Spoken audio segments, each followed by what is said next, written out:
Steph, so awesome to have you here at Iona Beach.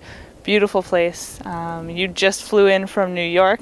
Did? Yes. Thank you so much for coming to speak with me. That's awesome. Yeah, no problem. Thanks for having me again. Second time. Yeah, you bet. Now, speaking of New York, you moved out there 8 months ago. Can you explain to my viewers that maybe don't know as much about you, how does a young lady from Ladysmith make the move to New York? How do you work up to that point?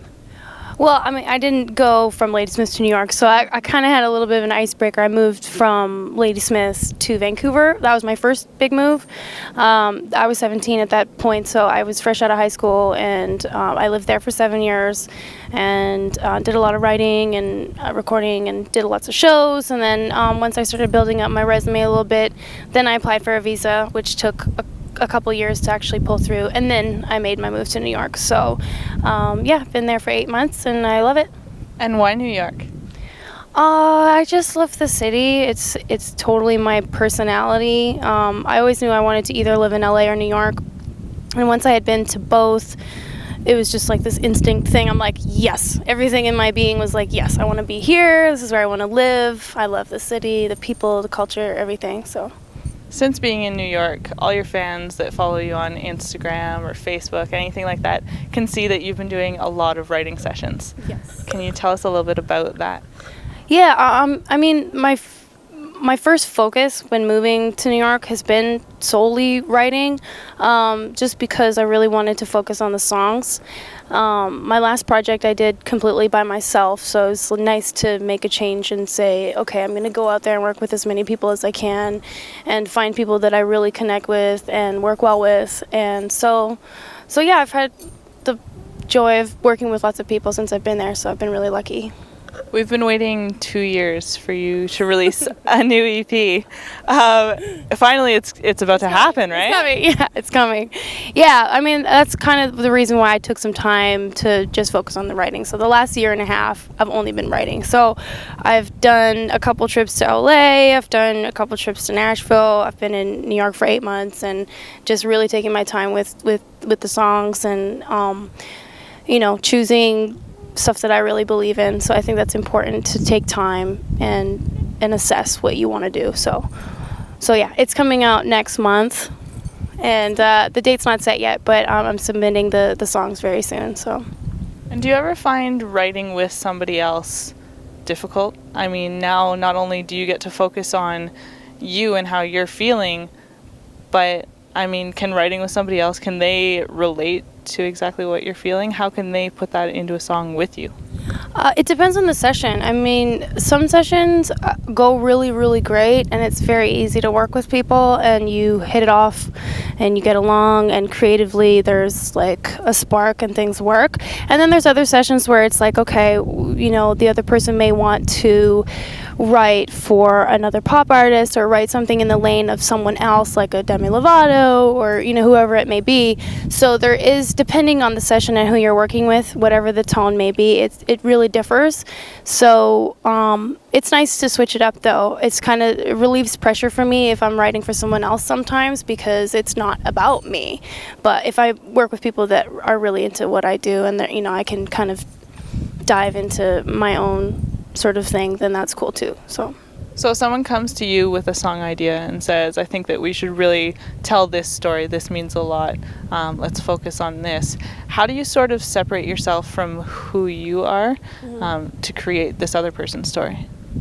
Well, I don't really separate. I mean, I think the part that makes music special is that you connect with it. So even if you're not writing for yourself, for example, if I'm writing for another female, I'm going to connect with that song in a female way. I'm going to relate to it in a sense of like, okay, how would I feel if I was in this person's shoes? And I would write from that place. So I sort of disconnect, but not really. You always tap into something that's real. And this EP that you hopefully have coming out next month, can we expect the same sort of tone as Mr. Immature and Paper Doll, songs like that? It's got a little bit more of an urban thing to it. It's definitely got some pop vibe to it as well, but it's not as, I don't know, it's still fun. I think it's really fun, but it's got a little more attitude to it. Two of the songs I produced myself, which was awesome, but I did work with other people on this record as well. So it's different. Let's just put it that way. It's different. I'm looking forward to it. Your last EP set up some high bars for you, I'd say. It was one of Canada's top albums in 2012, I believe it was. Yeah. Does that make it harder for you to create something new, or does it sort of set the bar for you to reach that goal again? Not really. I mean, after that EP, that's why I did Self, was because I wanted to step away from it, because if you get to a certain place where people expect a certain thing from you, it almost blocks you from creating anything good. So, and that's kind of how I felt what was happening to me. I was like kind of blocked. So I was like, all right, I'm going to step away from this for a second and just focus on things that I really want to enjoy, you know, play with different sounds that make me happy, and really embrace that. So I try not to let the things that I've done in the past get in the way of what's going to happen in the future. So I just focus on what's happening in me currently. You hear it in the industry all the time where, you know, fans, old fans, new fans, they talk about artists that sell out. To me, I mean, you know, it's your career. You got to do what works for you. At the same time, I know that you're the type of person that stays true to themselves. How do you make that balance? If you want to get that hit that's on the radio and somebody comes to you and says, well, you got to make it sound more like this, how do you decide what to do? Well, fortunately, everything that I've done so far, I've been very much involved in all my projects. So it's not a case of like, oh, here's a song for you to sing and we're going to put it out and blah, blah, blah. I'm an independent artist, so everything that I've done, I've made the call myself. So if I was like, all right, I'm going to do this for Canadian radio, that was a decision that I made. But I think what's important is to just stay in the lane of what feels right. If it doesn't feel right, then just don't do it. That's all. I think that's what's important. And that's what I love about you. You've stayed so grounded through your whole process.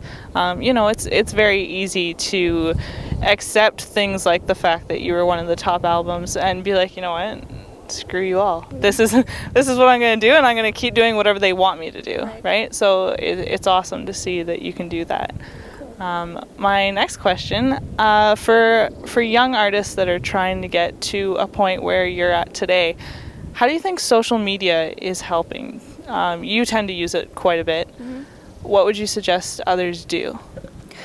Well, it's such a huge part of music now. Everything is very technology. It's all technology. So if somebody is a fan of somebody else, I know when I'm a fan of somebody, I follow them. I follow them on their Twitter, on their Instagram. I want to know everything about their life. So I guess to just be yourself. So whatever you post on your Twitter, your Instagram, the more you are yourself, people are going to be drawn to that. They're going to be following you for you. So it's definitely an important part of putting yourself out there, and I think you should take advantage of it.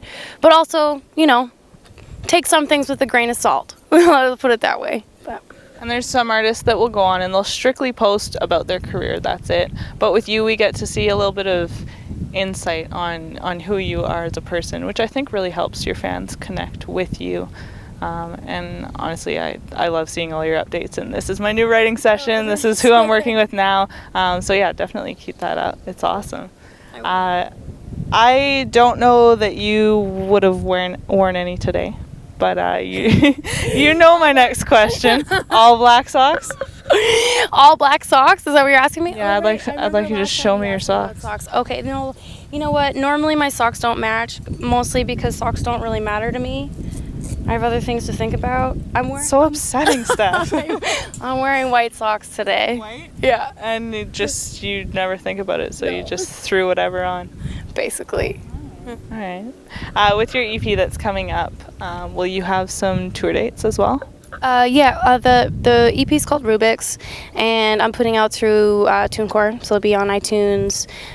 It's strictly digital, so everything will be online. And then in September, I'll be coming back to Canada for a short mini tour. So yeah, I'll be back. What makes you decide to go digital? I know it's the way of the world now, but what about having that hard copy in your hand?